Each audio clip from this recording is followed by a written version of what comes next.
कायद-ए-आज़म का दौरा कश्मीर अव्वल। कायद-ए-आज़म के प्राइवेट सेक्रेटरी जनाब के.एच. खुर्शीद बानी ने पाकिस्तान के दौरा कश्मीर पर एक खसूसी इंटरव्यू दिया है जिसमें तफसील के साथ कायद-ए-आज़म और मसला कश्मीर पर अज़हार ख्याल है। आइए उसकी तफसील देखें। जनाब खुर्शीद लिखते हैं, कायद-ए-आज़म के दौरा कश्मीर के इंतहाई अहम तारीख़ साज आयाम की यादें आपके सामने लाने से पहले मैं बाज़ अमूर की वजाहत ज़रूरी समझता हूँ ताकि मामलात समझने में आसानी रहे। जम्मू व कश्मीर के बारे में आम तासर ये है कि छोटी सी वादी है। बिल्कुल गलत है। पूरी आबादी का रकबा 84,000 मुरबा मील से ज़्यादा है। 72 बोलियां और ज़बानें राइज हैं। वो इलाका जो वादी कश्मीर के नाम से मशहूर है, उसकी लंबाई 80 से 100 मील और चौड़ाई 50 से 30 मील तक है। क्या में पाकिस्तान से कबल कश्मीर के 4 सूबे जम्मू, कश्मीर, लद्दाख और गिलगित थे, जहां गवर्नर मुकर्रर होते थे। सूबा कश्मीर के 3 अजला ज़िला बारामूला, इस्लामाबाद और पहाड़ मुजफ्फराबाद थे। ये तीनों अजला भी वादी नहीं कहलाते। वादी जगराफियाई हिस्से का नाम है जो कश्मीर का मरकज़ी और ख़ूबसूरत मैदान है जिसमें बागात, झीलें और ज़ारें हैं। आबो हवा खुशगवार है। रकबा ज़्यादा से ज़्यादा 4,000 मुरबा मील है। जहाँ भी कश्मीर का लफ्ज़ इस्तेमाल होगा उससे वादी नहीं बल्कि रियासत जम्मू व कश्मीर मुराद ली जाएगी कि यही इसका सरकारी नाम है। कायद-ए-आज़म एक से ज़्यादा मरतबा कश्मीर गए। मई 1944 में उनका दौरा कश्मीर आखिरी साबित हुआ जो उन्होंने कई वजूह की बिना पर किया।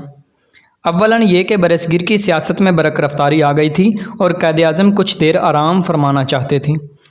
दूसरा ये कि जम्मू व कश्मीर की 2 बड़ी सियासी जमातों नेशनल कांग्रेस और मुस्लिम कांग्रेस ने उन्हें दौरे की दावत दी थी। कायद-ए-आज़म की ख्वाहिश थी कि कश्मीरी मुसलमानों को मुत्तहिद किया जाए। उस वक्त जम्मू व कश्मीर नेशनल कॉन्फ्रेंस के सदर शेख अब्दुल्ला थे और आल जम्मू व कश्मीर मुस्लिम कॉन्फ्रेंस के सदर चौधरी गुलाम अब्बास थे। कायद-ए-आज़म मुत्तहिदा हिंदुस्तानों के पहले और वाहिद लीडर थे जिन्हें रियासत जम्मू व कश्मीर दोनों सियासी जमातों नेशनल कांग्रेस और मुस्लिम कॉन्फ्रेंस ने कश्मीर के दौरे के लिए बुलाया था।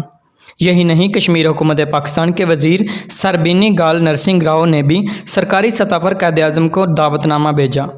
इस वक्त महाराजा कश्मीर से बाहर थे। तीसरा ये कि पाकिस्तान का जो तसव्वुर कायद-ए-आज़म के जहन में था पाकिस्तान के कायद-ए-आज़म के जहन में था, तहरीक पाकिस्तान जिसे पाकिस्तान समझती थी, इसमें कश्मीर एक जुज़्व लाज़िम था। चूँकि ये एक अलग रियासत है इसलिए रियासतों के बारे में ऑल इंडिया मुस्लिम लीग की पॉलिसी तय करना ज़रूरी था। मेरे ख्याल में कायद-ए-आज़म के दौरा कश्मीर की एक वजह यह भी थी। अप्रैल 1944 के आखिरी अयाम में कायद-ए-आज़म ने पंजाब प्रोविंशियल मुस्लिम लीग के सियालकोट अजलास में खिज़र हयात को मुस्लिम लीग से निकाल देने का ऐलान किया था। इसके बाद कायद-ए-आज़म लाहौर वापस तशरीफ़ लाए। वहाँ से मोहतरमा फ़ातिमा जिन्ना के हमरा सियालकोट से सोचेतगढ़ के रास्ते 8 मई को रियासत की हदूद में दाखिल हुए तो सोचेतगढ़ से जम्मू तक और बाद में जम्मू से श्रीनगर तक अवाम का इस्तकबाल इतना वालिहाना था कि रियासत की तारीख़ में उसकी मिसाल नहीं मिलती। हालांकि कांग्रेसी लीडर पंडित लाल जवाहरलाल नेहरू, खान अब्दुल गफ़ार खान, अब्दुल समद अचकज़ई और पंजाब के कांग्रेसी लीडर अक्सर गर्मियां गुजारने वहां जाते रहे, लेकिन इनके लिए अवाम ने दीदा व दिल इस कदर अक़ीदत व मोहब्बत से कभी फर्शरा न किए जिस कदर कायद-ए-आज़म के लिए उनके जज्बात अहल रहे। मैं मुनासिब समझता हूँ कि रियासत जम्मू व कश्मीर का थोड़ा सा सियासी पस मंज़र भी बताता चलूँ ताकि हालात का तज़किया करने में आसानी रहे कि कायद-ए-आज़म दौरा कश्मीर में इतने पुरअमीद और मुतमईन क्यों दिखाई देते थे। पहली बात यह थी कि दूसरी जंगी आलमी जंग का ख़ात्मा करीब नज़र आ रहा था और ये बात यकीनी हो चुकी थी कि इत्तेहादी ताकतें जंग ख़त्म करने के नतीजे पर हैं। इत्तेहादी ताकतें जंग जीत जाएंगी। ना सिर्फ ये कि हुकूमत बरतानिया के ऐलानात मौजूद थे बल्कि कायद-ए-आज़म को इस बात का यकीन था कि जंग के बाद हुकूमत बरतानिया को हिंदुस्तान खाली करना पड़ेगा। दूसरी वजह यह थी कि कांग्रेस के एक सरकर्दा लीडर राजगोपालाचार्य ने 1943 में पाकिस्तान की स्कीम को असूली तौर पर तस्लीम करके कांग्रेस पार्टी को इस पर संजीदगी से गौर करने की दावत दी थी। कायद-ए-आज़म के लिए इससे ज़्यादा खुशी की और क्या बात हो सकती थी कि उनकी मुखालिफ पार्टी के चोटी के एक लीडर ने असूली तौर पर उनका मौक़िफ़ मान लिया था। अलाबाजी करारदाद लाहौर को पास हुए सिर्फ 4 साल हुए थे। इस दौरान तहरीक पाकिस्तान को जो अवामी मकबूलियत हासिल हुई थी वो भी हर लिहाज से इत्मीनान बख्श थी। जनाब KH खुर्शीद मज़ीद लिखते हैं कि वो इन्हीं वजह की बना पर कहता हूँ कि 1944 में क़ायद-ए-आज़म का कश्मीर आना और वहाँ की दोनों सियासी जमातों नेशनल कांग्रेस और मुस्लिम कांग्रेस के इस्तकबाल बज़ाते खुद इस बात की दलील थे कि लोग ये महसूस करने लगे थे कि बरसगीर की सियासत में क़ायद-ए-आज़म का किरदार अहम तरीन और फैसला कुन होगा।